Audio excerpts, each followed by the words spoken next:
É isso aí, estamos começando mais um episódio do nosso Fala Delegado, né? E hoje nós vamos ter aqui dois colegas para falar de temas extremamente importantes, porque dizem respeito à tecnologia, dizem respeito à atualidade. Não é isso, Camapum? Exatamente, nós vamos tratar a respeito de inteligência artificial. Vamos tratar a respeito dos crimes cibernéticos, das prevenções dos crimes cibernéticos e também a respeito da utilização da IA, que hoje, né, é uma grande ferramenta que a gente tem para poder apurar os crimes. Antes de começar, eu gostaria de parabenizá-lo, irmão, pelos 25 anos no cargo de delegado de polícia, hoje aposentado, mas da turma de 2000 e hoje fazendo 20 anos. Parabenizá-lo também pela eleição no Conselho Estadual de Segurança Pública. É uma grande honra poder participar do projeto com alguém do gabarito, da altura, da sua altura. Eu que agradeço, Camapum, pelas palavras aí. De fato, hoje, dia 14 de abril, é aniversário da nossa turma, são 25 anos. Eu estava comentando aqui antes da gente começar, né? Parece que foi ontem, né, quando a gente chegou aqui há 25 anos atrás, e para quem está dentro do tempo, ele parece que não passou, ou que passou muito rápido, né? E eu me lembro quando eu cheguei, e tinha uns delegados já antigos aqui, os classes especiais da época, e eu pensava, pô, mas como esse cara é antigo e tal, e na minha cabeça continua sendo assim. E aí eu percebo que o velho hoje sou eu, que o antigo hoje sou eu, né? Os caras olham esse velho aí e tal. Mas é interessante porque a gente continua trabalhando e buscando trazer um pouco do que a gente já passou para ajudar, tanto aqui na Adepol como na faculdade, e buscando sempre acesso da nossa associação onde quer que seja.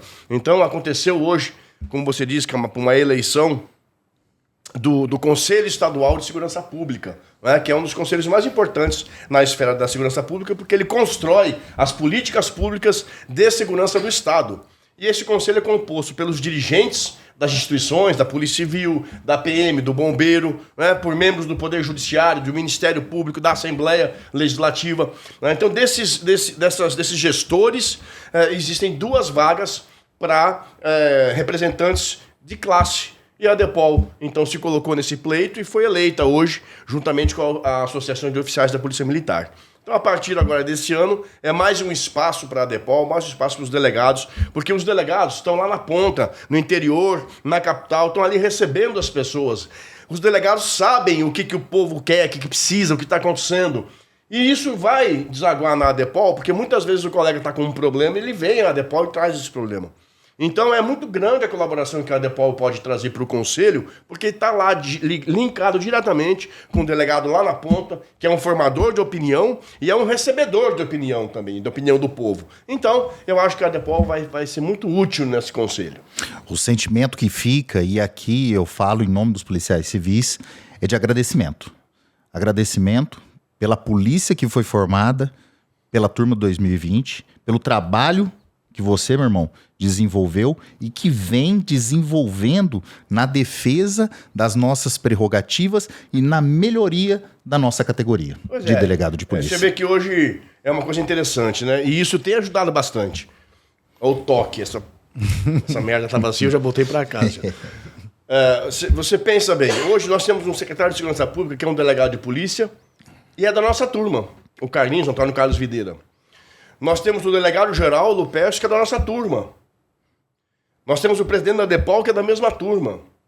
Nós temos na Assembleia um deputado estadual, o Caravina, que é da nossa turma. Então, quando a gente vem e vai ocupando esses espaços, a gente consegue trazer alguma coisa para a classe. Né? O ano passado foi o Auxílio Saúde, né? que o Mato Grosso do Sul é um dos poucos estados que tem essa verba indenizatória para o delegado, porque ela é comum para os promotores, para os juízes, para os defensores, e aqui nós temos. E agora nós temos para esse ano uma pauta bastante interessante também de melhoria para todos nós. Então a gente vai continuar lutando nesse sentido. Agradeço. Hoje nós estamos aqui, doutor Leandro, da minha turma, uma grande honra poder participar desse podcast com você. E doutor Regis, turma 2018. Né? Eu gostaria, a gente sempre começa o podcast conversando um pouco a respeito de como foi a trajetória até aqui, todas as dificuldades que nós passamos, o que te motivou a se tornar um delegado de polícia? Doutor Leandro. Bom dia a todos e a todas. Quero agradecer ao Dr. Camapum, ao Dr. Matsushita pela oportunidade. Estou feliz de estar aqui. Enfim, eu comecei a me interessar pela atividade policial já na faculdade. Fiz uma faculdade na Unidep, eu sou da turma de 2008. E ali percebi a matéria Direito Penal, Processo Penal, algo que me interessou muito. Já comecei a intensificar os estudos naquele período, no final da faculdade. Consegui, com muito esforço, ser um dos delegados da turma de 2014.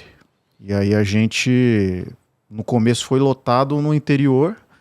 Jogaram a gente na selva mesmo, né? Ali numa situação em que a experiência é necessária e a gente tem que calejar e, assim, tirar uma certa uma sapiência que não sei da onde, né? Porque você saiu de uma... no meu caso, eu, no máximo, tinha advogado, né? E aí você lida com situações muito inusitadas. E eu fui lotado no começo em Amambai, fui para Coronel Sapucaia, só região tranquila, e depois fui para Miranda. Locais aprazíveis. Nossa Senhora. E assim, foi uma experiência fantástica, né? Teve muitas situações ali que eu passei perrengue, mas foi um aprendizado, sim, ímpar. E a gente lidar ali numa região de fronteira com uma situação de uma criminalidade organizada, você pisando em ovos, sabendo que você corre um risco e tendo que lidar com algumas situações. No meu caso, por exemplo, eu tive uma situação muito peculiar que acredito que foi o caso mais bizarro que eu peguei na minha carreira e foi logo com 2 meses de polícia. Foi em Coronel Sapucaia, houve um incêndio ali e que teve 6 pessoas como vítimas, né? Vítimas fatais? Fatais. E, inclusive deu, na época, Jornal Nacional. E todo mundo assustado, acreditando que seria o crime organizado, porque é uma região de tráfico muito intenso. E acabou que no final, uma investigação bem assim, intensa. Eu fiquei praticamente, eu e o meu investigador que tinha lá, era um só, a gente 24 horas trabalhando com isso, para resolver. Cobrança do secretário, enfim. E foi ver, era um feminicídio, né? Era um caso de violência doméstica. E acho que, se eu não me engano, na verdade, quando ele foi condenado, o promotor de justiça me ligou, falando, a gente tem que comemorar. Ele pegou 180 anos de prisão. Acho que foi a maior condenação na época de júri. Porque foi 6 Foram pessoas. 6 pessoas. Crianças, enfim, foi uma tragédia. Mas ali foi o batismo de fogo. Ali você separa os meninos dos homens, né? Mas é isso, estamos aí, graças a Deus. E hoje você está como titular da 5ª DP também, que eu vejo que não é uma região tão tranquila, porque é uma região muito grande, né? Também. É uma região grande que possui diversos problemas sociais. Sim, ali é uma região carente, né? Uma região ali, vários bairros ali. Ali normalmente ocorre todos os crimes violentos, né, de maior repercussão. É uma região de densidade demográfica muito alta, ali tem 230 mil habitantes e além de ser uma população que demanda muito polícia, né? E ali é uma região que eu acho que já deveria ter sido criado outros distritos ali para poder escoar essa demanda, né? Que é muito... 230 mil é maior do que muitas cidades. Muitas cidades, A gente tem uma atribuição ali, tá certo que tem as especializadas, mas muitas coisas acabam desaguando para nós, né? Tráfico, aqueles tráficos de boca de fumo, tudo, acaba, né, demanda para nós.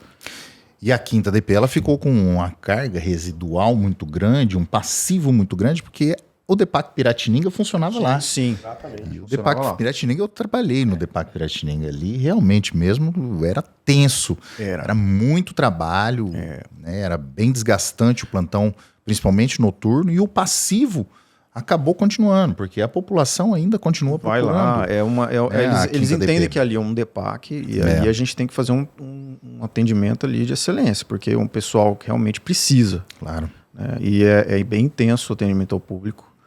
E isso aí a gente tem que se adaptar também, né? Veja isso que você fala do tratamento de excelência. Sim. É o contribuinte, quem paga o nosso salário são eles. Então, realmente mesmo, a população merece ter esse tratamento, né? Exatamente. Ela merece ser bem tratada, merece ter o problema resolvido, merece ser atendida prontamente, de forma rápida e com excelência. Sim. Hoje é uma diretriz que a gente tem que seguir, que é o atendimento ao público. A gente tem uma responsabilidade muito grande com isso. Porque ninguém vai para a delegacia dizer que o dia foi ótimo, maravilhoso. Que hoje eu me dei bem. Não, ninguém. Então quem vai está com algum problema. Eu sempre digo isso, sabe? Eu tento conscientizar alguns colegas ou alguns que vão atender ao público. Tudo que você faz na vida, nós somos seres racionais. Então a gente age, tudo que a gente age tem uma finalidade, diferente do animal irracional. Então tudo que eu faço, desde me levantar aqui até ali para ir ao banheiro ou tomar um copo d'água, tem uma finalidade. Eu pensei nisso. Aí eu sempre pergunto, que horas que você entra no seu plantão? Se você entra às 8, você vai entrar às 8. Que horas você vai sair? Às 20. Se você tratar bem quem aparecer lá, que horas você vai sair? Às 20. E se você tratar mal? Às 20. Então por que fazer? Não vai aumentar teu salário? Você não vai embora mais cedo? Então por que fazer? Não tem finalidade. Não tem finalidade. E nós não devemos agir sem finalidade, porque isso é característica de seres irracionais. Portanto, a gente deve dar uma atenção... Porra, bicho, tu bota esse óculos no meio da minha fala. Pra ler, pra escrever, tem que usar óculos. Não, mas esse eu nem quero, esse redondinho, cara. Porra, bicho. Eu nunca vi você... Óculos vintage. Não, porra, aí é fode, cara. A idade vai chegando, chega pra todo mundo. Não, mas assim... Não precisa chegar dessa forma. O cara tá de brincadeira, pô. Então, tentando retomar... O raciocínio. A gente tem que primar por isso, né? É importante, porque o cidadão carente que chega na delegacia e é bem atendido, ele se sente acolhido, ele sente que ele vai ter um respaldo. Então, se a gente conseguir dar esse passo, avançar nisso, vai ser muita coisa. Não é? Se a gente conseguir avançar nisso, não é? Conscientizar os nossos colegas, nossos policiais dessa necessidade, porque vai ajudar até nós da DEPOL. Porque aquele que é bem quisto pela sociedade, aquele que é o querido da sociedade, ele tem respaldo eleitoral. Porque qual é o gestor que não vai querer tratar bem essa categoria se o povo gosta dela? Agora aquele que o povo não gosta, fala, toda vez que eu vou lá eu sou maltratado, tem que ganhar mal mesmo, fica muito fácil pra gente não conseguir o que quer. Então a gente tem que mostrar isso, conscientizar o nosso pessoal. Não custa. Não custa. Não vamos sair mais cedo, não vamos ganhar mais ou menos fazendo. Então vamos fazer bem, não custa nada. Atender aquela senhorinha, aquele cidadão pobre lá que foi furtado, que foi roubado, ou o que seja, né? Fazer um direcionamento para quando não é questão criminal, a defensoria pública, entrar... Essas pessoas muitas vezes não têm acesso à internet, cara. Então para chegar pro cara e falar assim, meu, isso não é aqui, não posso fazer nada, ele não sabe o que fazer. Para ele é uma tragédia, para ele aquilo é terrível. E para nós é um clique, você vai lá, clica, defensoria, o telefone é tal, o endereço é tal, o cara vai para a defensoria no dia seguinte e tá acolhido, tá resolvido. Então a gente tem que pensar nisso. Efetivamente resolve o problema do cidadão. Uma das coisas que eu vejo, e aí você tocou num ponto importante, que é a seguinte, o bom atendimento, ele gera a percepção de segurança. E a percepção de segurança gera a confiança do cidadão no Estado. Gerando a confiança, os atos tornam-se legítimos, traz legitimidade à ação da polícia. E aí entra bem naquilo lá. O governante, ele, tendo uma população que confia, que aceita a legitimidade e que tem a percepção de segurança, claro que tudo fica mais fácil, todos os pleitos ficam mais tranquilos. Sem dúvida. Mais fácil. Eu sempre digo, quando posso, que nós, policiais brasileiros, temos, eu falei no último podcast, nós sofremos a policiofobia. A gente sofre isso mesmo. né? A gente tem uma crise de credibilidade. Muito alta. Na verdade, hoje, a gente tem que ficar provando o tempo todo, no processo em penal, que a gente não fez nada de errado. Sim. E isso não era o que deveria ser. A gente tem uma presunção de legitimidade nos nossos atos, né? Fé pública. Isso está bem estremecido, né? A gente percebe isso. E depende da gente mudar isso daí, né? Porque isso daí é resultado de muitas coisas, né? A pessoa não gostar da polícia nem sabe porque gosta. Por isso que eu digo que é policiofobia, né? Se você não gosta de alguém por conta da sua opção sexual, isso é homofobia. Se você não gosta de alguém em razão de sua raça, isso é racismo e assim por diante. Se você não gosta de alguém porque ele é policiofobia. Isso não é nenhuma novidade para nós. Você vê na televisão, no YouTube, né? No Brasil, o policial, quando está prendendo alguém, ele tem que se preocupar com prender o bandido e se defender da população que volta contra ele.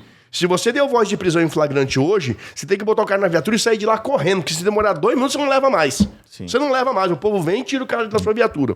Você vê em outros países mais evoluídos que o camarada tá fugindo da polícia, o cidadão para o camarada, passa o pé nele, segura ele, ajudando o policial. E por que isso? Muito por conta de uma cultura...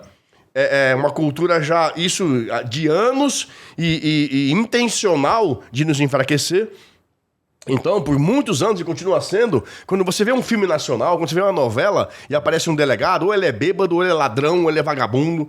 Isso é intencional. Sim. Corrupto, isso é intencional. Né? Você vê que quando nós sofremos isso no dia a dia, né? As nossas ações serem desvirtuadas e aí tomar cacete na internet, em mídias abertas, como se nós fôssemos bandidos. Isso é intencional, ok? Isso aí é um dos ingredientes para existir a policiofobia. Mas o outro, nós temos que fazer a meia-culpa. É nosso. É como a gente atende o cidadão, é o que a gente consegue dar de volta para o cidadão do nosso trabalho.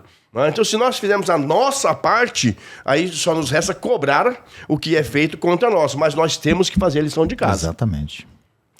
Dr. Regis está como adjunto lá na 3ª delegacia, né? Na 3ª delegacia de Campo Grande. Conta um pouco pra gente a respeito de sua trajetória, opção, como foi que você decidiu se tornar um delegado de polícia. Bom dia a todos. Inicialmente eu gostaria de agradecer ao Dr. Camapun, Dr. Matsushita pelo espaço, parabenizá-los por esse excelente projeto que, além de trazer o dia a dia da atividade policial, da atividade do delegado de polícia, ela também tem um cunho informacional, trazer à população a informação, o que está acontecendo, quais são os crimes, por exemplo, hoje, quais são os crimes mais relevantes, o que se pode fazer em termos de investigação, inteligência artificial. Então, tem esse cunho também e é de suma importância esse projeto. Sobre minha carreira, eu me formei em 2012 e em 2016 me tornei investigador de polícia, lá no estado de Sergipe, de onde eu sou oriundo.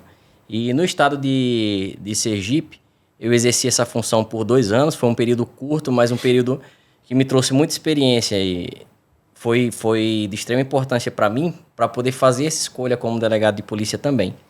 Apesar de que eu sempre quis ser policial, desde novo, aquela brincadeira de policial, sempre quis ser policial. E quando eu me tornei investigador de polícia, eu me apaixonei de verdade pela profissão.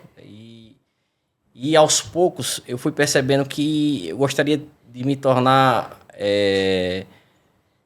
gostaria de fazer com que a profissão servisse de um exemplo para a população. Então eu vi no delegado de polícia essa oportunidade de trazer o exemplo para a população. E eu estou desde 2018, fui lotado em Paranaíba, permaneci no interior do estado, permaneci por 4 anos, onde fiz... grandes amigos e aí eu gostaria também de parabenizar a equipe, a turma de 2000 delegados, além de grandes profissionais, eles são grandes amigos meus. Eu vim de uma escola lá em Paranaíba em que existiam muitos delegados de 2000, então aprendi demais com eles, então gostaria de aproveitar o espaço para parabenizá-los. Que legal. Então nós temos aqui 2 delegados, né, Camapu? Um mais recente, outro já mais experiente. Um que veio da própria carreira, era investigador, o Leandro era advogado. Então você vê que são perfis diferentes que hoje fazem parte da carreira. Esse é o delegado de polícia. Nós temos colegas oriundos de diversas profissões, da PM, da Polícia Penal, da Advocacia, da própria Polícia Civil, de outros estados, né? A gente tem... Da onde que você é, Leandro? Sou daqui mesmo. Você é daqui sou mesmo. de Campo Grande. Você é de Sergipe. Eu sou paulistano, ele é paulista. Você vê que a nossa carreira ela é composta de membros de vários estados, né? Porque é uma carreira atrativa, é uma carreira que ao final é uma das melhores no país, no final da carreira. Então, tudo isso atrai. Né? E a gente consegue ter uma polícia muito diversificada, e isso é interessante. Eu só queria fazer aqui um pequeno lembrete. Esse projeto Fala Delegado, ele já existe há 1 ano, está indo para o 2º ano, não é isso? 2º ano. Indo para o 2º ano, desde o começo, eu e o Camapum estamos juntos através da ADEPOL, é uma realização da ADEPOL em parceria com a Faculdade Insted. Né? A Faculdade Insted é onde eu dou aula. Inclusive, o ano passado, a Faculdade Insted tornou o projeto Fala Delegado o projeto de extensão de processo penal da faculdade. E esse ano, onde vocês vão participar, o projeto Fala Delegado está como um EC, que é o exercício de compreensão da faculdade. Então, essa parceria que a gente tem com a Insted é muito importante, digo isso aos nossos alunos, aos nossos acadêmicos, porque sempre o Fala Delegado está inserido em alguma atividade curricular da faculdade, dando maior peso e maior responsabilidade. Porque nós temos aqui o nosso podcast, mas nós temos também a palestra que os delegados fazem para os acadêmicos, sempre abrindo para os acadêmicos. Então, tudo que é dito aqui, eles vão dizer lá, vão interagir com os alunos, e eu tenho certeza que isso é um dos ingredientes que a gente vai utilizar para mostrar que o delegado não é aquilo que ficam tentando impor na cabeça das pessoas. Não é que nós não somos isso, que nós somos carreira jurídica, que nós somos pessoas honradas, esforçadas, conhecedoras do direito e de muitas outras técnicas importantes. Então, a ADEPOL está aí para fazer isso, para desmistificar essa imagem negativa que tentam impor e ainda continuam tentando, mas não vão conseguir sem muita luta. E a Insted tem uma visão de vanguarda quando ela leva para dentro do acadêmico, do mundo acadêmico, profissionais de qualidade, né, com as especializações, com as experiências profissionais, justamente para transmitir isso aos alunos. É algo de grande importância, porque facilita numa escolha. Ele, vou prestar concurso para isso.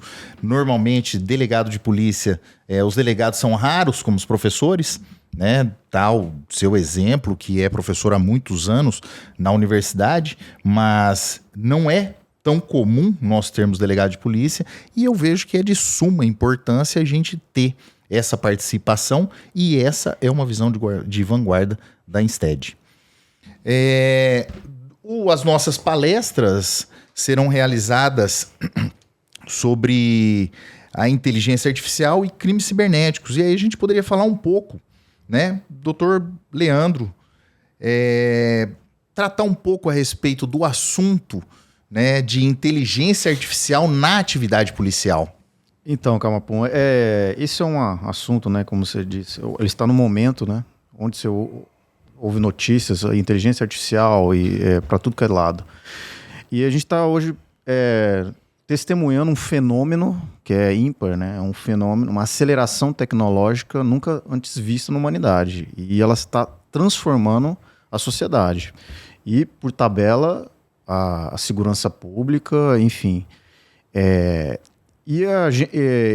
Acho que todo mundo, assim, tem uma visão geral da coisa, começou a ter uma noção de inteligência artificial, ou pelo menos ter contato com isso, quando eles começaram a desenvolver as LLMs e distribuíram elas para a população, na verdade, para o usuário comum, que era... O que é LLM? LLM é as grandes modelos de linguagem, que são as IAs que são... Elas são IAs generativas que você utiliza a linguagem natural para interagir com elas. Tipo ChatGPT. O ChatGPT, ele é o precursor. Ele começou em novembro de 2022. Foi na época um avanço, né? E ele era bem limitado. Ele não tinha acesso à internet. Ele tinha ele tinha um banco de dados até 2021. E hoje você está vendo o que a gente tem hoje. Em relação a... Hoje não é só ele só não produz texto, ele virou multimodal, ele produz imagem, produz... A gente está começando agora a entrar nesse ano nos agentes de IA, que são agentes autônomos que estão performando tarefas online, que antes você tinha que ir na unha, às vezes comprar uma passagem, até ligar para algum tipo de serviço, a IA vai começar a fazer isso. E na segurança pública, isso tem reflexos, né? A IA hoje, você tem a possibilidade de você codificar programas sem ter um conhecimento básico disso. Você sabendo inserir os prompts certos.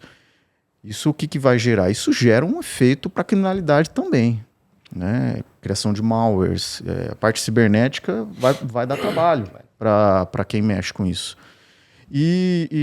Bom, eu despertei uma paixão nesse assunto, né? A primeira vez que eu tive contato, eu falei, gente, isso é fantástico. Isso aqui consegue resumir um depoimento? Primeira coisa que eu pensei. Porque para nós, na delegacia, e a gente tem muito um tempo perdido com um serviço burocrático insano, que às vezes você fica perdido naquilo, você não consegue raciocinar no que interessa. Numa investigação, você consegue ter os insights que são necessários para conduzir, porque você está imerso numa burocracia relatório daqui e despacho dali. E essas LLMs, que foram uma ferramenta que começou a ser difundida, elas começaram a fazer parte não só da atividade policial, mas o judiciário começou a usar, o Ministério Público, porque você otimiza, né? Você corta um trabalho que é feito às vezes em 5 horas, você faz em 1. Mas na prática, como é que você vai utilizar isso na confecção do seu inquérito policial, lá Sim. no dia a dia? Na prática, na verdade, o que acontece, né? Essas ferramentas hoje tem vários aí para você. O que ela proporciona? Você proporciona análise desses dados, você proporciona você pegar depoimentos longos, ele fazer uma síntese, que isso também demora muito, às vezes, para você. Uma portaria, às vezes você precisa de fazer uma portaria, ela já faz uma portaria que você só tem que revisar, né? Isso tudo é sob supervisão humana, né? E aí, o serviço, até de você tem vários argumentos jurídicos ali, de uma medida, de uma prisão preventiva, no caso, e ela consegue já concatenar isso aí tudo numa forma rápida e célere, e que você precisa fazer apenas uma supervisão e verificar, editar alguma coisa ou outra. Fazendo uma analogia, o que um assessor faz, né? E a gente tem na verdade, até uma demanda, né, doutor? Que seria muito importante para nós, um assessor. Como a gente tem uma atividade, sim, ela tem uma atividade investigativa, nós somos uma carreira híbrida, né? A gente tem a parte jurídica e um assessor seria muito importante. E a IA ela veio, né, dessa forma, dar um respiro, né? E o que acontece? Agora tem os usos, né? Os usos responsáveis dela. Mas deixa eu entender assim. Você vai tomar o depoimento de uma testemunha. Sim. Como é que você vai usar isso para tomar esse depoimento? Ou você vai usar depois apenas para fazer análise? Não. Hoje você utiliza mais para análise, mas é possível, você pode ouvir uma testemunha audiovisual e uma IA ela pode fazer a transcrição do depoimento, conforme a gente normalmente faz.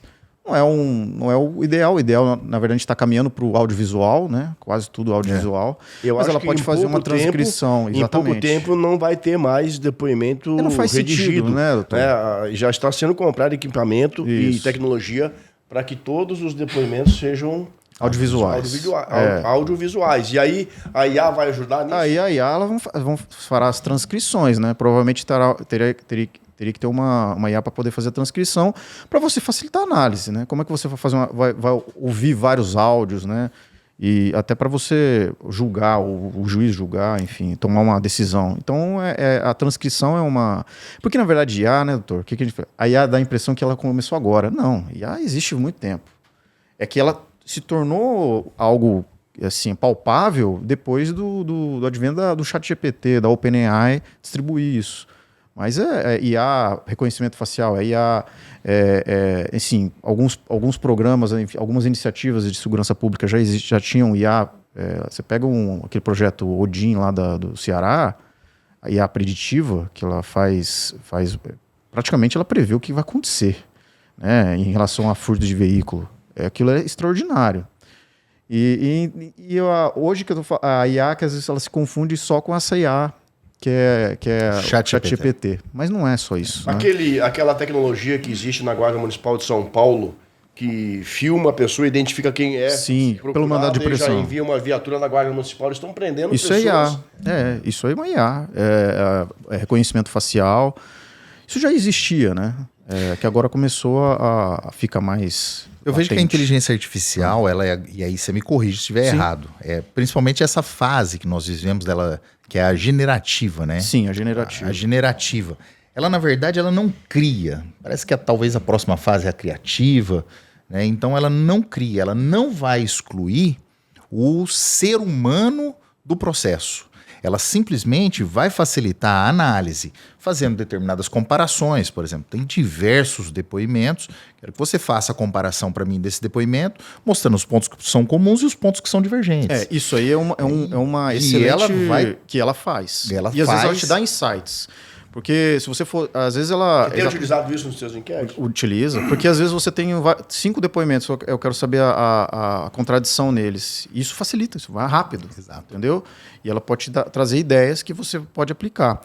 Mas na verdade, a generativa, ela realmente cria algo. Mas ela cria algo com base em outros padrões, o que ela já aprendeu.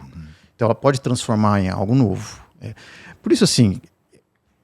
o uso responsável deve ser feito porque sempre tem que ser supervisionado. Não adianta você fazer... Existem casos, assim, pitorescos, assim, de juiz elaborar uma sentença usando o IA e a IA ela inventa uma jurisprudência.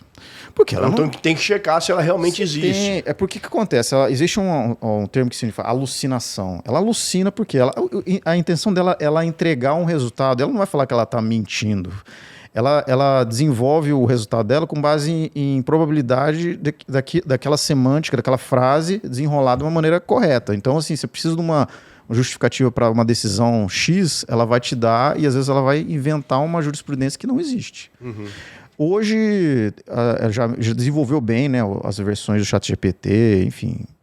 No começo elas faziam isso direto. Hoje não, hoje elas conseguem citar. Então elas fazem buscas online. Então você faz a checagem, porque você vai lá na citação. Não, aquilo existe. Mas existe o caso, assim... E você falou uma coisa interessante, né?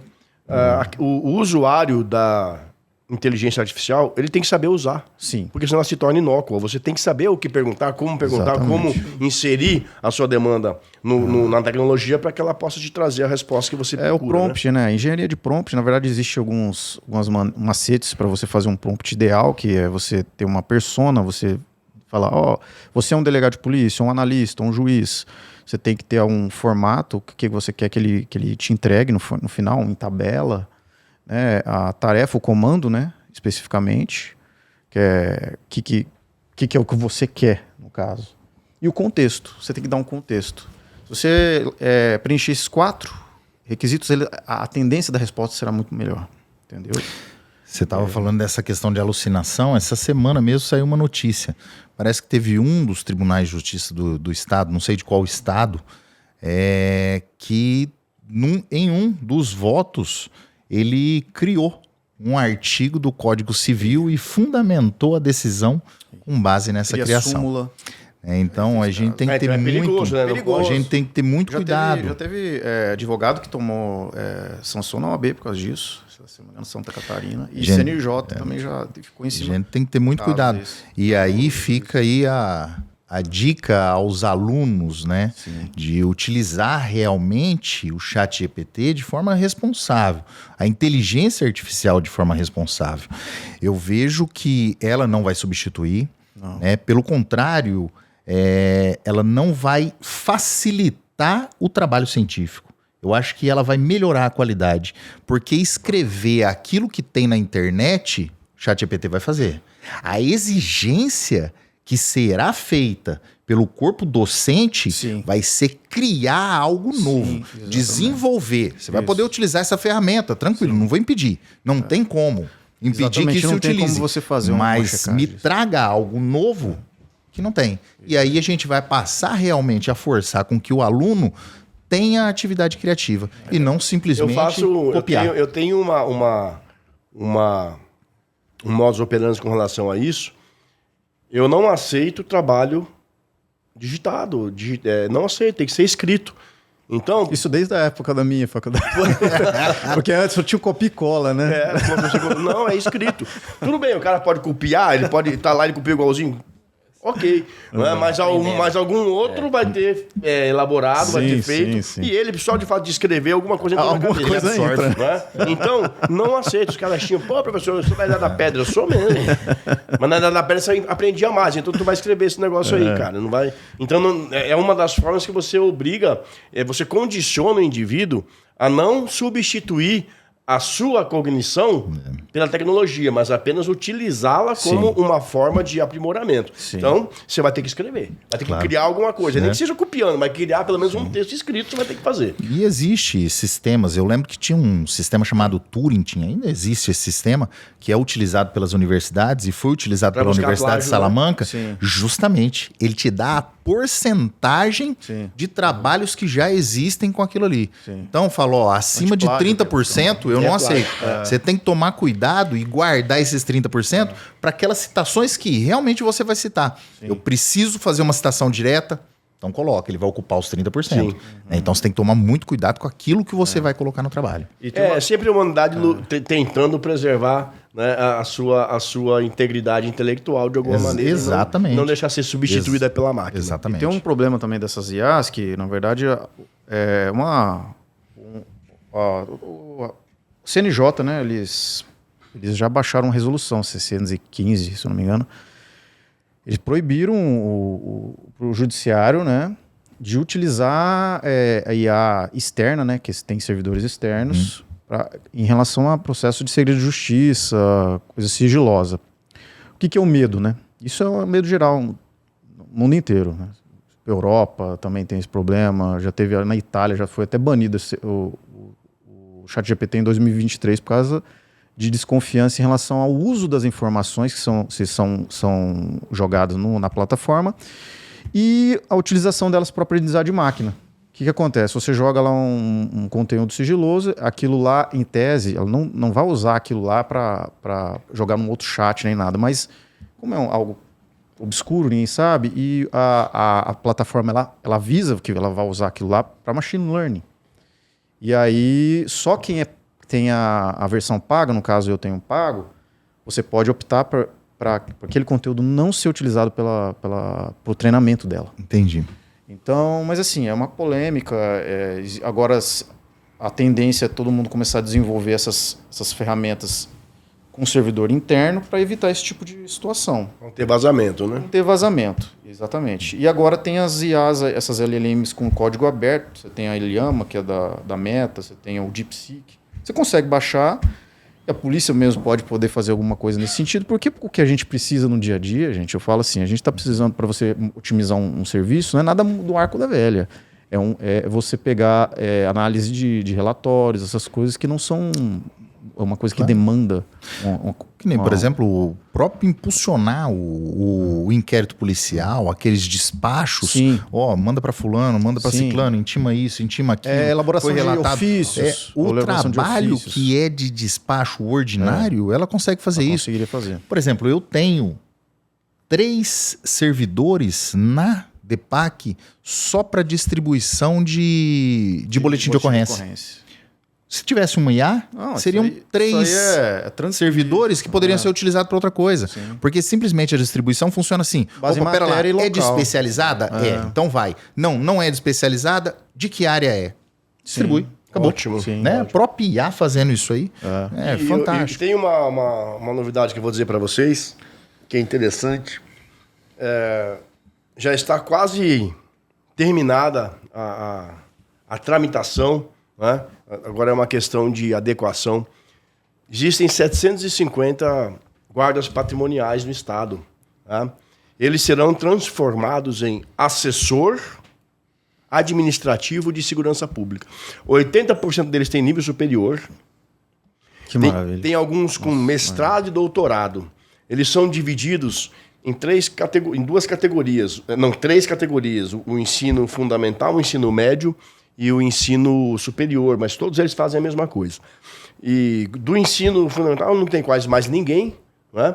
Eles vão subindo. Então, esses servidores, 750, já vão ser transferidos da SAD para a Sejusp e já está em fase final. E ele será assessor administrativo de segurança pública. Isso, a gente vem falando há muito tempo, né? Da criação da carreira de agente administrativo na Polícia Civil. Então, isso é um protótipo. A gente tem que imaginar que tudo na gestão não começa exatamente como a gente quer, mas ele nasce de alguma maneira, ele tem que sair do papel, e ele saiu. Né? Isso é um trabalho que a gente vem lutando há muito tempo. Eu tenho certeza que vai ajudar muito a vinda desses servidores. Vai ajudar muito, né? Porque você vai colocar eles para assessorar o delegado, para assessorar o escrivão, para fazer com que aqueles policiais que estejam fazendo atividade administrativa voltem a fazer a sua atividade, né? Ou como escrivão ou como investigador, né? E a Polícia Civil só tem a crescer. Claro que, como eles irão para a Sejusp, não irão todos para a Polícia Civil. Né? Alguns irão também para a PM e para o Bombeiro, nesse primeiro momento. Mas essa experiência dando certo, isso vingando, e eu acho que vai dar certo, Sim. Já é o argumento que a gente precisa para continuar buscando a criação, aí sim, na Lei 114, auxiliar o agente, assessor administrativo da Polícia Civil. Criar esse quadro, né? Isso já foi falado no governo. Eu acho que é muito mais eficaz para a atividade fim você fazer um concurso com 1.000 agentes administrativos do que fazer um concurso para 30 delegados. Sim. E esses 1.000 agentes administrativos vão ter o mesmo preço de 30 delegados. Só que você imagina 1.000 servidores vindo para a Polícia Civil para suprir essa falta. Aí você vai realmente ser o delegado de polícia, você vai pensar nas suas decisões, você vai pensar no seu inquérito e não vai ter que parar para ir fazer um ofício para tirar uma cópia como faz hoje. E se você fizer mais 30 delegados, não vai refrescar nada, porque vai pulverizar e você vai continuar parando para digitar um ofício, para tirar uma cópia. Não tem como. Então, isso vai fazer a Polícia Civil voar, porque o delegado vai ser realmente o delegado. Né? E isso eu já dei isso como exemplo em algumas reuniões. Né? Por que o promotor consegue atingir o que ele atinge com o seu trabalho, o juiz? Porque cada promotor, cada juiz tem quantos assessores? Ele está realmente pensando a carreira para a qual ele foi contratado e fazendo aquilo. Né? E gente para fazer o que é operacional. E que nós não temos. É o serviço né? mecânico. Exato, exato. E eu disse isso já no governo mais de uma vez. A gente não tem que criar nada e não tem problema nenhum de copiar quem está indo bem. Qual é o problema? Uai, se lá tá bom assim, por que não fazer? E isso parece que pegaram. Então vamos inicialmente transformar esses 750 guardas patrimoniais, agentes patrimoniais, em assessor administrativo de segurança pública, né? E isso a gente vai ter que usar bem essas pessoas, acolher bem essas pessoas, sabe? Para mostrar que eles são bem-vindos, né? E mostrar que isso faz bem. E quando isso começar a melhorar na Polícia Civil, eu tenho certeza que aquele nosso argumento da criação no quadro da Polícia Civil vai dar um passo adiante para a gente conseguir. Claro, não tem dúvida. Não. Tem uma coisa que provavelmente o Leandro ali deve sofrer também, o Regis é até meio sarcástico. De vez em quando eu recebo, no meio da madrugada, pela manhã, doutor, o ar-condicionado parou de funcionar. Doutor, a torneira tá pingando. Né? Então, realmente, a gente precisa de ter volume de servidor para distribuir as tarefas justamente para isso aí. Né? Não é o delegado de polícia que vai ficar resolvendo o problema. Eu não virei encanador, eu não virei bombeiro. Bateu né? Eu sei que eu sou administrador, mas... Exatamente. É esse aí que se aprende. Aí você não consegue decolar. Mas olha, a gente tem que fazer o resto falar alguma coisa. Porque vamos lá. Observando. Regis vai trabalhar a respeito das estratégias, os crimes cibernéticos, estratégias de prevenção e segurança. Né? Eu já comentei, né, contigo ali, eu vejo que a repressão ela é importante, mas insuficiente. O verdadeiro combate, quando ele é feito de forma integral, você traça a repressão, mas estratégias de prevenção. Não adianta nada a gente simplesmente bater, porque aí a gente vai sempre cair naquele ditado, tá enxugando gelo. Se tá enxugando gelo é porque você não pensou como evitar. Né? Então fala um pouco pra gente a respeito dos crimes cibernéticos e das estratégias. Bem, Sobre os crimes cibernéticos, inicialmente é importante remontar a questão da criação da internet. Ela surgiu em que contexto? Ela surgiu num contexto de Guerra Fria, nos Estados Unidos, em 1969. E aí, desse tempo para cá, do surgimento até a chegada ao Brasil, ele chegou ao Brasil em 1988, mas o seu uso comercial e residencial se deu apenas em 1994 a 1995, ou seja, 30 anos. E desse tempo, de 1995 até hoje, houve um crescimento paulatino. Tivemos a evolução, aquele computador da IBM, e aí depois surgimento das telas planas, notebooks. Internet discada, esperada, à meia-noite, pulso único. E posteriormente, nós tivemos, nesse crescimento paulatino, nós tivemos a pandemia. A pandemia foi uma disrupção desse crescimento paulatino. Por quê? A população se viu enclausurada, nós tivemos os lockdowns e a população se viu enclausurada.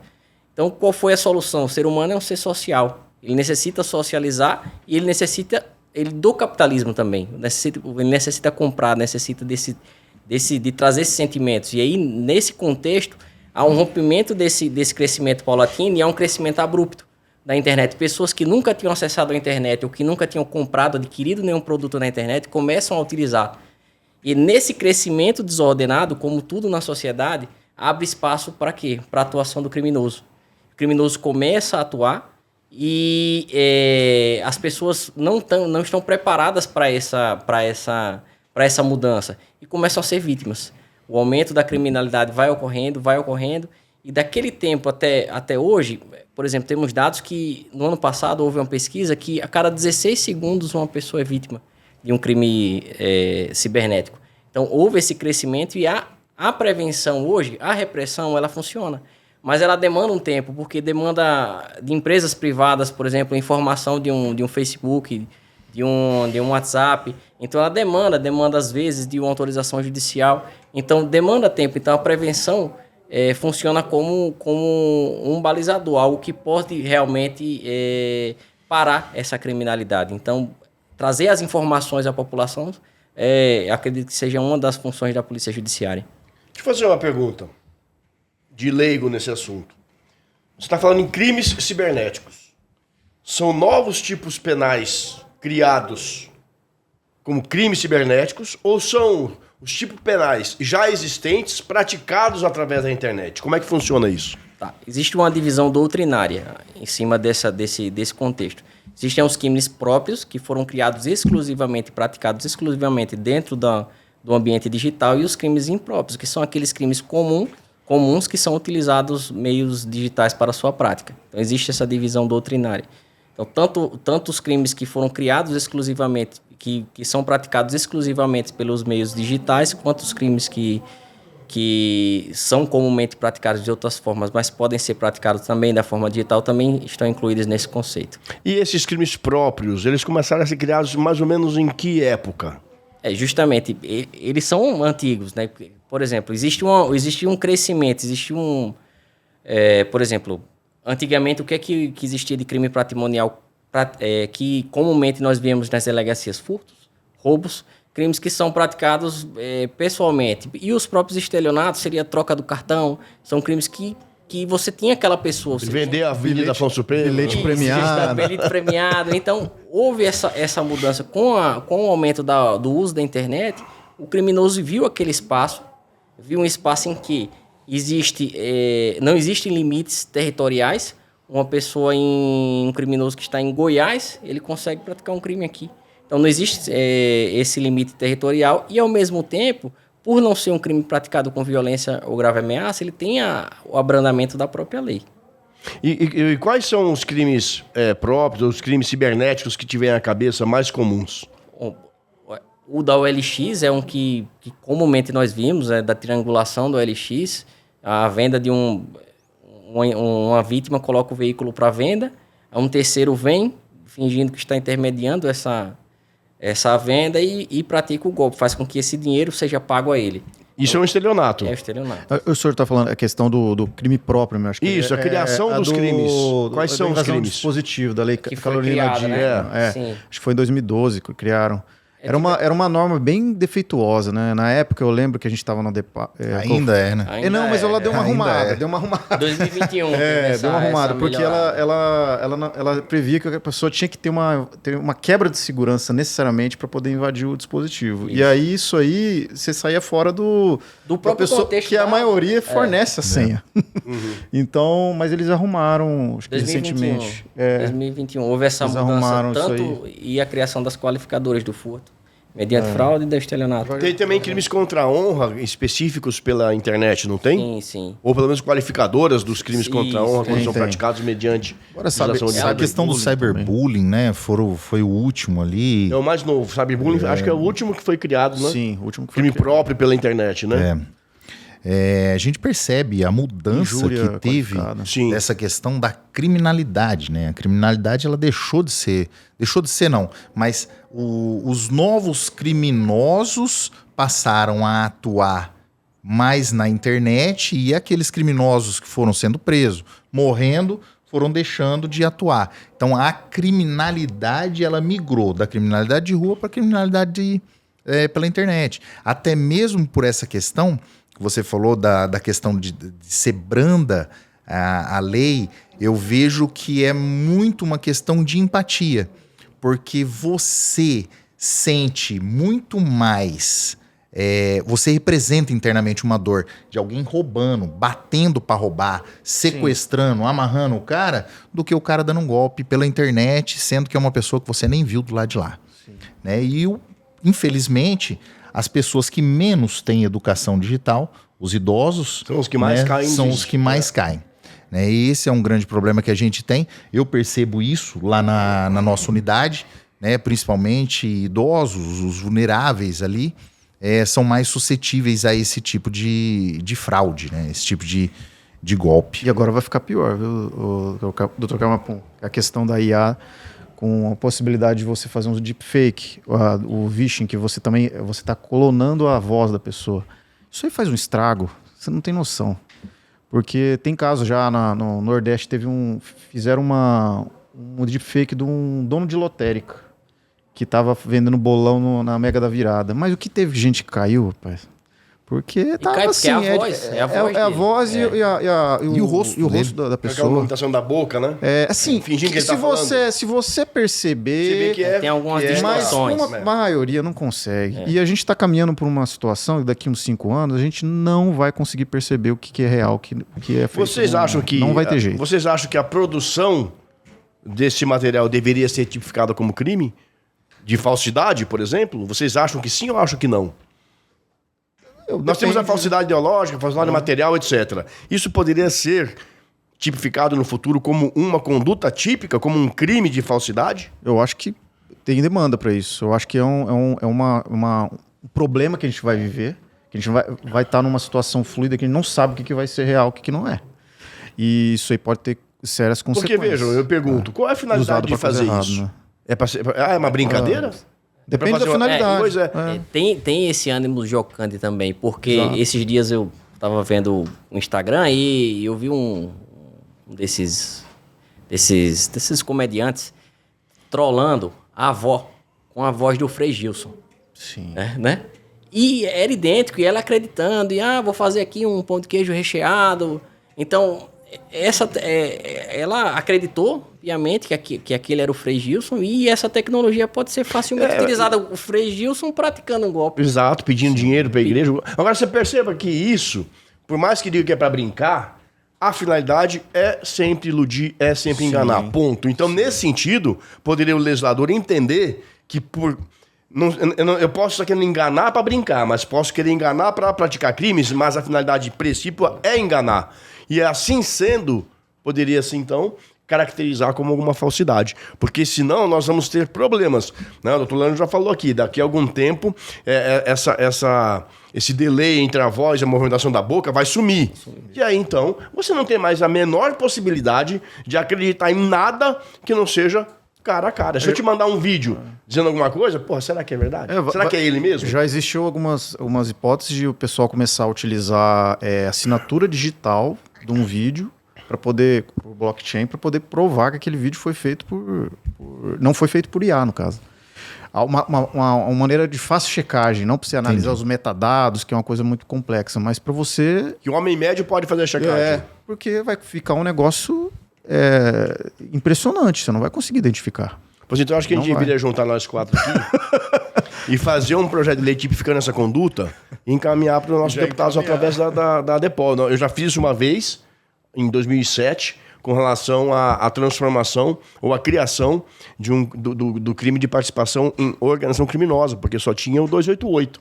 Né? E na época eu fiz um projeto de lei, encaminhei para um deputado federal, ele encaminhou isso e vingou. E virou um projeto de lei em Brasília. A gente poderia pensar, né, em construir isso, porque para isso serve o delegado, para isso serve o delegado de polícia, para isso serve a faculdade. Porque a gente não vai ficar só conversando, a gente vai trazer para a comunidade alguma coisa que seja efetiva. Né? E se isso é uma preocupação, eu não tinha essa percepção, estou tendo agora com vocês dois, eu não tinha essa percepção, mas é uma preocupação que realmente me acometeu agora. Porra, o cara vai fazer um vídeo... Não é? Através de IA, com a minha fisionomia, com a minha voz, e vai ser imperceptível que aquilo não é um IA. Então isso é algo que poderia, sim, ser tipificado como uma conduta criminosa. E eu acho que a gente poderia, aqui, nós 4, começar, depois de terminar o podcast, depois a gente sentar e construir essa ideia, não é? E lá na frente a gente construir. Porque o projeto de lei ele não pode ser longo nem extenso, uma coisa curta. Sim, né? O que é longo e extenso é o estudo e a sua fundamentação de por que propor. Mas o texto mesmo é um artigo de criar um tipo penal. E aí a gente vai atrás dos deputados e senadores do nosso estado para a gente propor isso aí. Mato Grosso do Sul pode ser uma vanguarda nessa proteção de um direito que é realmente caro, que é a imagem da pessoa e vai poder ser utilizado até para fins patrimoniais e fins, inclusive, de prática sexual contra crianças, contra adolescentes, etc. Não é porque manda um vídeo de alguém falando, eu sou o seu professor, vamos encontrar ali. E não é. E é um predador. Então isso é muito preocupante. A gente poderia, quem sabe, pensar nisso aí e propor lá na frente. E precisa realmente alguma iniciativa ser feita, porque até tramitar uma lei dessa, né, já aconteceu muito estrago. Então, a gente começar desde já. Para quando começar a acontecer essa criminalidade, ela já está tipificada, porque ela não vai... Né, a gente sabe muito bem do princípio da retroatividade e vai ser dali para frente. Então, se a gente já propuser agora, quando começarem a pensar, os delegados de MS botam eles na cadeia. E o que a gente agora você vai precisa... falar... Vamos ver o que você sabe falar, filha da puta. E o que a gente precisa é realmente aproveitar o conhecimento, né, como o Dr. Leandro, Dr. Regis, que tem conhecimento na área, justamente para trazer um texto preciso, um texto claro, com fundamentação técnica, claro, justa, né? Para que a gente possa realmente ter leis ali que impeçam que esse tipo de crime ocorra. Pois é, a gente já tem muito trabalho hoje, a DEPOL bate incansavelmente. Alguém entrou, fez qualquer tipo de ataque à honra de delegado pela internet, a gente vai para cima. Em todas as áreas, criminal, civil, administrativo. Agora, você imagina alguém fazendo isso com um de nós, né? Colocando na internet uma fala que o delegado não teve, que vai desmoralizar ele por completo. Vai ficar muito mais difícil para a gente trabalhar. Então, a gente tem que pensar nisso desde já. Sim. Você não consegue tirar o vídeo do ar nunca mais. Não consegue. Não, nunca mais. Não, já era, né? Nunca mais. O estrago foi feito. Pode falar o quanto quiser que não foi ele que falou, que vai estar lá. Aí, ó, esse episódio aqui já vai sair um projeto de lei. Ó, tá vendo como é interessante isso? Né?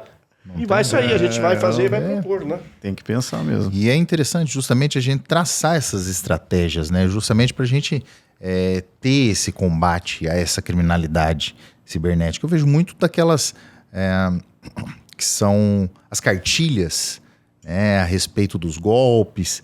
Só que o ser humano é complicado, porque quando ele vê a possibilidade de obter uma vantagem, né, ele esquece todo o resto e fala, da ambição. É aqui, né? Eu tô vendendo por um preço melhor. Tô comprando por um preço muito bom, bem mais barato que o preço de mercado.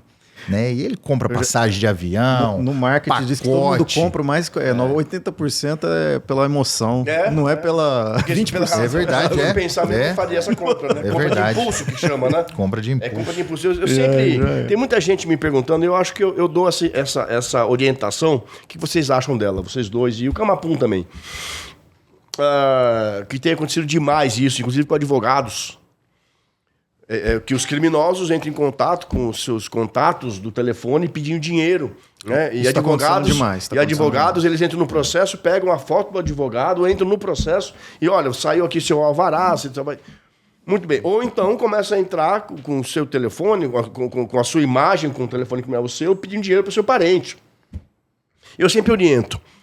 Faça uma postagem no seu Instagram, no Facebook, dizendo, esse telefone não é meu, atenção, é fraude, tal, estão utilizando a minha imagem para pedir dinheiro. Passa para os seus contatos no telefone. Se você, isso está acontecendo como advogado, passa para os seus clientes, tudo isso daí. Vocês acham que essa iniciativa é relevante? Extremamente válido. É relevante isso? Tem que informatizar, né?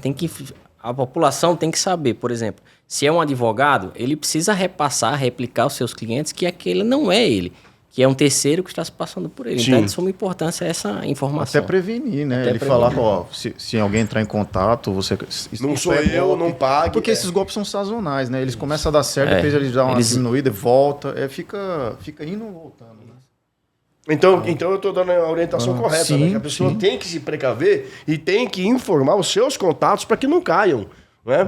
Isso tem acontecido com muita frequência e quando as pessoas me perguntam, eu falo, olha, faça dessa maneira, né? Faça uma publicação nas suas redes sociais e passe nos seus E o contatos. próprio registro da ocorrência, porque o que é que ocorre?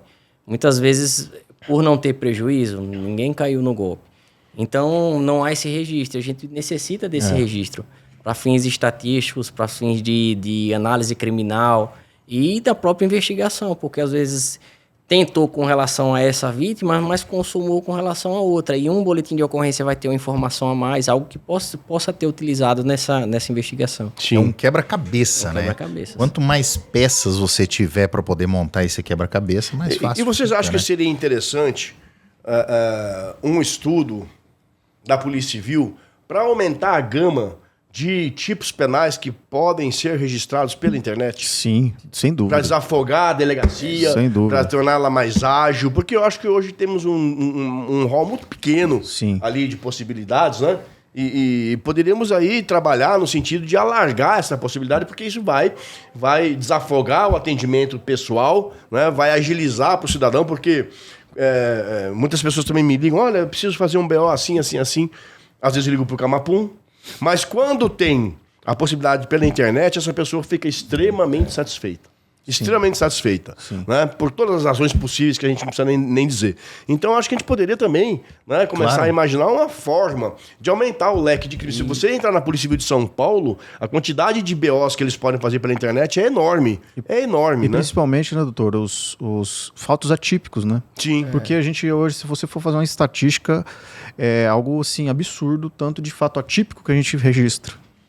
Isso é um esforço. E sobre cipado, né? essa situação, tem que existir também a publicidade, tem que ser trabalhada essa publicidade para que a população saiba que aqueles fatos podem ser noticiados. Pela internet. Isso. Pela internet. Mas eu acho que o pessoal já procura. Porque eu recebo muita gente me ligando dizendo o seguinte: tentei fazer um registro do estelionato pela internet, não consegui. Tentei fazer o registro pela internet, ou seja, eles já tentam. Só que não existe essa possibilidade ainda no sistema, né? Eu não sei com quem eu tava conversando esses dias. Porra, depois do Covid ficou uma merda esse negócio de não lembrar nada, cara. Fiquei assim mesmo, cara. Não consigo lembrar com quem eu tava falando há pouco tempo. Mas tava falando com alguém há pouco tempo e ele me disse o seguinte, essa pessoa me disse o seguinte, não sei em qual estado, o registro de preservação de direitos na Polícia Civil é cobrado. Porque é um fato atípico. A Polícia Civil tem atribuição criminal. E as pessoas utilizam o registro da preservação de direitos para não ir ao cartório. Lá no cartório é cobrado. Fazer a ata, né? Né? Notorial. Então eles substituem. Então a preservação de direitos, né, poderia ser sim uma atividade, né, que para a Polícia Civil ela é arrecadadora para os cofres do Estado e isso revertesse automática e exclusivamente para a Polícia Civil.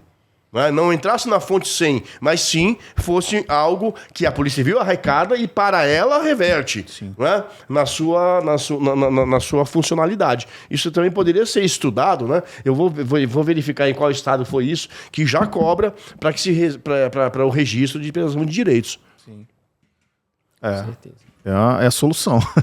Porque é muito grande, como muito você grande. disse, a quantidade de, É muito crime, grande. de registro dessa natureza. Isso entra na estatística, vai falar, não sei quantos boletins não deram andamento, mas que andamento vai dar na preservação de direitos, irmão? Só serve para registrar um negócio para o cara usar no direito civil. Ele é arquivado, Só que ele entra lá como algo que não foi feito nada, não tem nenhum despacho. Não tem nenhum, mas vai despachar o quê? Não é? Então isso poderia sim ser colocado já na estatística como algo, como um fato ativo para não entrar, nunca ser cobrado da gente, né? E ainda ser um fator arrecadador para a Polícia Civil. Claro. Não é? Claro, concordo. Tem que Concordo verificar, plenamente. se eu não me engano, a Cefaz tem já alguma coisa nesse sentido, viu? Parece que tem um código lá já que para arrecadação, mas não é, Não é implementado. Não foi implementado. Pelo menos aqui na capital, né? Aquela tabela que existe é que para você requerer uma cópia do boletim de ocorrência, você tem que pagar uma taxa, mas qualquer BO, você tem a cópia física, né? Tem que pagar uma taxa, tal, mas a ideia não é essa. A ideia é cobrar para o registro.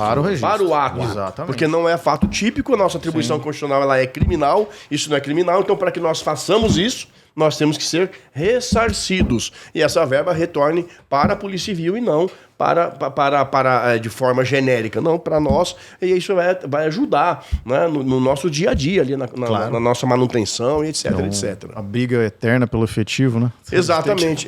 Mas a gente tem que conseguir outras formas, né? Se você conseguir aumentar o número de registros pela internet, já diminui a quantidade de pessoas lá na sua frente, já melhora a questão do efetivo. Né? Se a gente consegue trazer esses administrativos para suprir essa falta, já vai ajudar bastante. Isso dando certo, a gente trabalhar para a criação do cargo dentro da Polícia Civil e fazer um grande concurso para mudar a cara da polícia. O primeiro, enorme, grande. Sim. Que para essa carreira vai ser muita gente, mas para delegado vai ser pouca. Você muda a cara da Polícia Civil de um dia para outro. Né? Uma academia curta, não são policiais, são agentes administrativos, então não tem que dar revólver, não tem que dar um curso de 6 meses, é apenas um curso de formação básica para conhecer a estrutura da Polícia Civil e botar para trabalhar. Isso vai ser um divisor de águas e eu acho que vai começar agora com esses agentes que vão chegar para nós. Concordo. Aí. E é possível até mesmo fazer uma especialização deles dentro do trabalho cartorário, dentro do trabalho administrativo, trabalho de atendimento, né? Muito, não tem dúvida.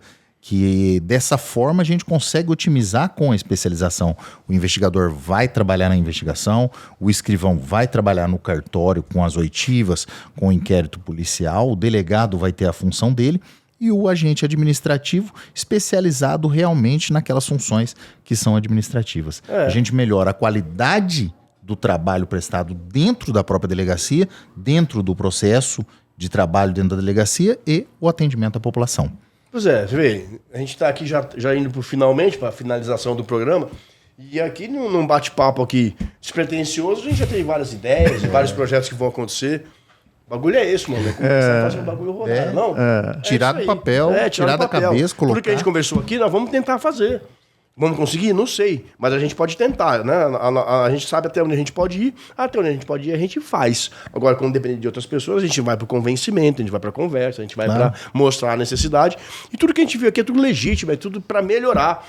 Melhorar o atendimento, melhorar a polícia, melhorar a nossa carreira. Né? No momento que você estiver realmente exercitando apenas a sua atribuição, que é intelectual, por isso você é um delegado, você era investigador, sabe o que eu estou dizendo, né?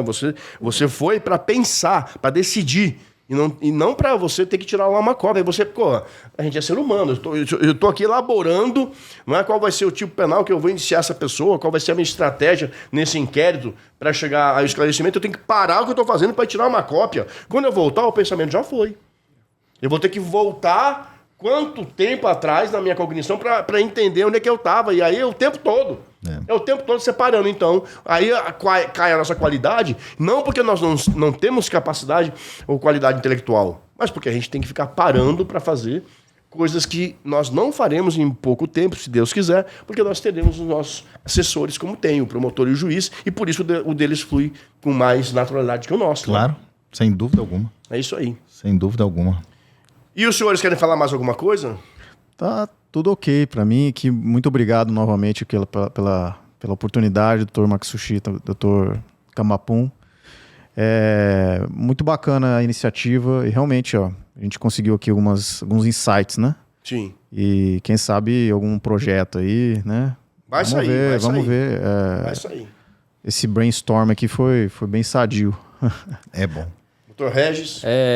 Eu acho que os crimes cibernéticos, né, são um desafio muito grande para nós enquanto instituição.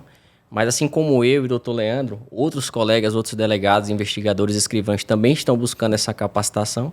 E, paralelamente a isso, a própria instituição está buscando se organizar para poder prestar um serviço de qualidade ao cidadão. Então, tenho certeza que esse desafio vai ser rompido e Mato Grosso do Sul vai ter êxito. Maravilha. Inclusive, está sendo promovido um curso agora, Sim. né? De investigação... Tecnológica. Investigação tecnológica, né? Pela Cadepol. Pela Cadepol. Um curso muito bom, um curso longo, não é aquele curso... É um curso bom, pequeno, é um curso, exatamente, né? é um curso acho que 70 horas, né? Isso. E ele, Muito bom. E ele é um projeto piloto para aprender. Provavelmente eles vão abrir mais vagas aí, né? Talvez colocar uma grade robusta na Cadepol, porque hoje... No curso de formação. Tem que ter no curso de formação hoje do policial. Hoje, tem que ter, né? se um policial... Essencial. Um policial não saber o que é um IP, o que é um provedor de conexão, de Sim. aplicativo. Assim, ele fica muito pouco produtivo. Né? E a gente precisa que eles tenham essa Isso base. tem que ser inserido no curso de formação e não apenas em cursos isso. posteriores, que apenas alguns farão. Não, tem que ser no curso de formação, o básico, né? Virou nosso arroz com feijão. Sim, Não é exatamente. mais nem especializado isso aí. Exatamente. Exatamente. No dia a dia, né? Virou. Doutor Camapum. Gostaria de agradecer o doutor Leandro, doutor Regis, ter aceito o convite, participar do podcast, participar das palestras, o Fala Delegado, junto ali a Depol e Insted. Meu irmão, gostaria de agradecer mais uma vez a oportunidade de esse ano estarmos juntos, o Fala Delegado, ano 2. É isso aí. Estarmos juntos, promovendo essa comunicação entre o mundo profissional da Polícia Civil, o mundo acadêmico. Então eu também gostaria de agradecer, né, doutor Leandro, doutor Regis, por terem aceitado participar disso daqui, porque eu já estou fora e daqui a pouco vocês é que vão tocar isso daí. E tem que ter essa visão de vanguarda, de melhoria, né, de crescimento. A gente não pode ficar estacionado e reclamando, não. A gente tem que reclamar buscando soluções, buscando melhorar. E vocês participando disso daqui mostram que tem esse viés de melhorar, de buscar, de não ficar só lá no seu dia a dia fazendo só aquilo, né? Isso aqui vai ter um alcance muito grande, porque vai para a internet. Tem as palestras que aí os alunos... Cara, olha, vou falar para vocês. A cada edição do Fala Delegado, o feedback é grande na sala de aula. Eu não sabia. Agora eu sei. Eu quero ser delegado. A quantidade de alunos que mudam de opinião ou estavam sem opinião... Eu quero ser delegado de polícia. Então, isso daí é um trabalho que vocês estão fazendo. Eles querem ser delegados de polícia porque eles vão ver a palestra de vocês. Eles querem ser delegados porque eles vão ver esse programa. Entendeu? E aí eles veem caras mais você do que você, que já também tá meio velho, e fala assim, porra, eu posso ser também, porque se aquele cara... Ou então rodou com o pneu murcho. Aí amassou tudo. Mas a idade. Então, o cara olha e fala, porra, eu também posso. Não é aquela coisa distante, meu Deus, isso não vou chegar nunca. Não, o cara olha e ele se espelha. Isso que a gente quer. A gente quer cada vez mais que a nossa carreira cresça, seja reconhecida e seja desejada. Porque quando o cara entra, é pra ficar. E parar esse negócio, o cara entrou como... eu só entrei porque é essa que eu passei, mas eu quero isso, quero aquilo. Não, a gente quer pessoas vocacionadas, que querem ser delegados. Eu fiz concurso para delegado, só para delegado. Eu nunca fiz um concurso para fora. Porque eu sempre quis isso, eu amo a minha carreira, eu amo isso daqui. E a gente quer pessoas que tenham esse sentimento pela carreira. E isso é construído de um dia para o outro. E o Fala Delegado é uma das ferramentas para isso. Eu quero agradecer também a NECA e o Fernando, né, os diretores da Faculdade Insted, pelo apoio incondicional, pelo segundo ano consecutivo desse projeto, em parceria com a Faculdade Insted, com os alunos da Insted. Né, é a nossa metodologia ativa funcionando de vento em popa. Então, Neca e Fernando, obrigado aí pelo apoio. E nessa nova versão do Fala Delegado 2025, eu fiquei estarrecido. A nova versão do Camapum de óculos redondo. Impressa, olha. Eu olhei, eu quase... a voz embargou, eu quase fui às lágrimas quando eu vi o Camapum com esse óculos maravilhoso. 2025, parabéns, meu irmão. E Até a próxima, tá? Parabéns, Valeu, muito obrigado doutor. por ter vindo aí. Valeu, cara. O cara assumiu mesmo a Não, idade. agora Porra, foi, que agora é já era, mano. Dá um aí, ele acha que ele gostou. É a idade, é a idade. Vai lá.